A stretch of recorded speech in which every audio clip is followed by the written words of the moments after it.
ఈరోజు సాక్షి పేపర్లో వచ్చిన వార్తలు చూద్దాం.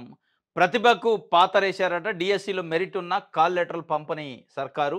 పలు కేటగిరీల అభ్యర్థుల ఆందోళన. ఈపీటీ అవసరం లేకున్నా ఉండాల్సిందేననే మెలిక. తక్కువ ర్యాంకు వారికి కాల్ లెటర్లు, ఎక్కువ ర్యాంకు వాళ్ళకి కాల్ లెటర్లు రాలేదట.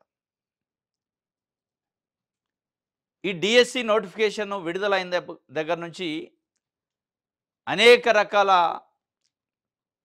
మెలకలు తిరుగుతుంది అది. ఈ చివరికి సర్టిఫికెట్ల వెరిఫికేషన్కి వచ్చేటప్పటికి అసలు దీంట్లో అవకతవకలు జరుగుతున్నాయా? మెరిట్ లిస్టు ప్రకారం జరుగుతుందా లేదా? ఈ మెగా డిఎస్సిఏ పెద్ద అవకతవకల డిఎస్సియా, దగా డిఎస్సి అనే ఒక చర్చ అయితే ఈరోజు ఆ నిరుద్యోగ అభ్యర్థుల మధ్యలో డిఎస్సి అభ్యర్థుల్లో జరుగుతుంది.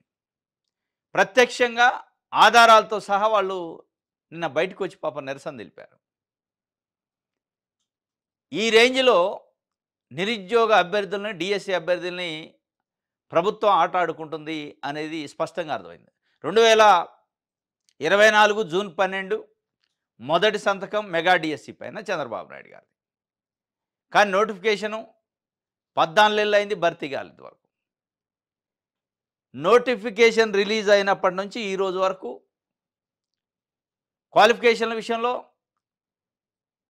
గందరగోళం, ఏజ్ లిమిట్ విషయంలో గందరగోళం, ప్రైమరీకి ఫైనల్కి విషయంలో గందరగోళం, హాల్ టికెట్ల విషయంలో కూడా గందరగోళం.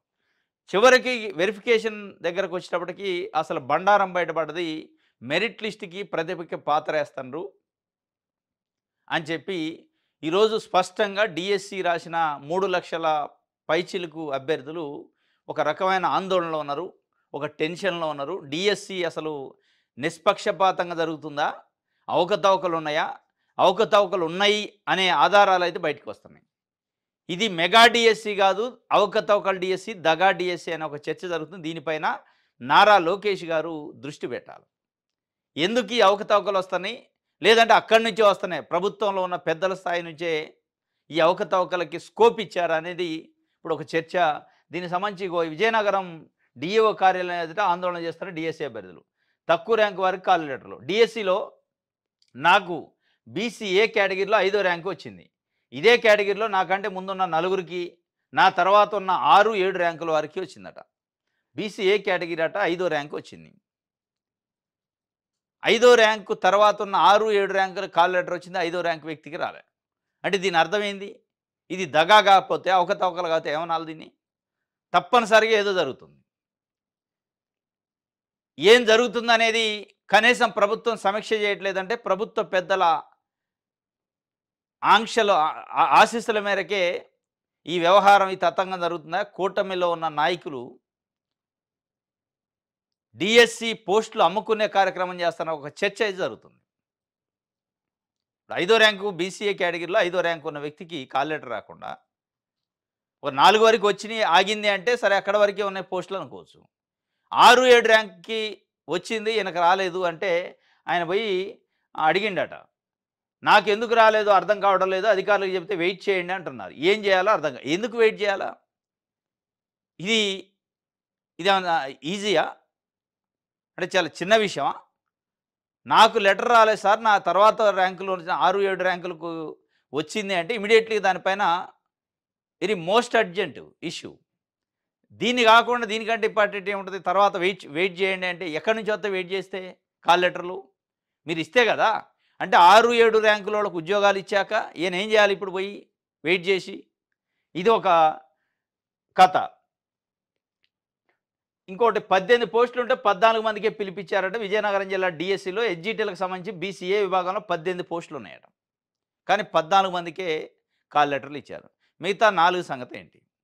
ఇక్కడ అక్కడక్కడ ఏదో జరుగుతుంది అనే ఒక ఆరోపణ, దానిపైన చర్చ జరుగుతుంది. ఇది ఆరోపణ నిజమా కాదా అనేది మనకు తెలియదు, కానీ వాళ్ళే బయటకు వచ్చి చెప్తున్నారు మెరిట్ ఉన్న అభ్యర్థులు. ఈ గందరగోళానికి తెర దించాలి నారా లోకేష్ గారు. తప్పనిసరిగా సమీక్ష చేయాలి. మొత్తం రాష్ట్ర వ్యాప్తంగా అన్ని జిల్లా హెడ్ క్వార్టర్లు జరుగుతున్న సర్టిఫికెట్ల వెరిఫికేషన్ కోసం కాల్ లెటర్లు పంపిన అభ్యర్థులు, కాల్ లెటర్లు మిస్ అయిన అభ్యర్థులు, ఎందుకు మిస్ అయింది, ఏం జరుగుతుంది అనే విషయం పైన తప్పనిసరిగా ఒక గంట సేపు మీ టైంని కేటాయించి ఎడ్యుకేషన్ ప్రిన్సిపల్ సెక్రటరీ, మీరు, ఎడ్యుకేషన్ డైరెక్టరు, డిఈఓలు అంతా కూర్చొని చర్చిస్తే దీనికి పరిష్కారం ఉంది. ఇది కొన్ని లక్షల మందికి సంబంధించిన భవిష్యత్తు, వాళ్ళ జీవితాలు ఇవి. అసలే పడదు డిఎస్సి నోటిఫికేషన్. ఇక దాంట్లో కూడా ఇవన్నీ అవకతవకలు, ఆందోళనలు, గందరగోళం ఉంటే వాళ్ళకి న్యాయం జరగదు పాపం. తప్పనిసరిగా వాళ్ళ పక్షాన మీరు సమీక్ష చేయాలి. వాళ్ళకి న్యాయం నిజంగానే జరగాలి, ఏం లేదు, అవకతవకలు లేదు, చాలా ట్రాన్స్పరెన్సీగా డిఎస్సి జరుగుతుంది అని నిజంగానే మీకు ఉంటే, జరిగితే అది చేయాలి. మీరు ఏమీ చేయట్లేదంటే ఏదో అవకతవకలు జరుగుతున్నాయి, మీ ఆశీస్సులతోనే కింద స్థాయిలో ఉన్న నాయకులు ఈ ఆందోళన ఈ అవకతవకలు చేస్తున్నారు, ఆఫీసర్లు అవకతవకలు చేస్తున్నారని అనుకోవాల్సి వస్తుంది. ఇది ఒక